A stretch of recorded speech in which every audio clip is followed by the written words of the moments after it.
Tila trending ngayon sa social media ang kumakalat na larawan nila Gretchen Ho at Willie Revillame, kung saan ay may naganap daw umano na kasalan sa dalawa. Ito nga lang araw kaya madami netizens ang natuwa nang malaman ang kasalang ito.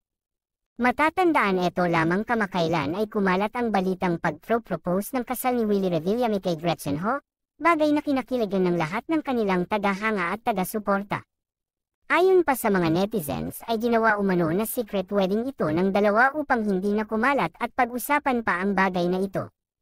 Naganap nga ang kasalan nila Gretchen at Willie sa Tagaytay kasama ang malalapit na kaibigan nito sa industriya.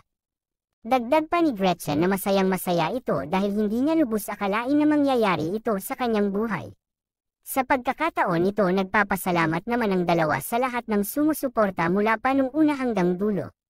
Samantala madaming netizen, mga kaibigan, pamilya at taga-suporta ni Gretchen at Willie ang halo-halong emosyon at saya, dahil sa wakas ay natupad na daw ang matagal na nilang hinihiling, yun nga ay ang may kasal ang dalawa, para bumuo ng sariling pamilya.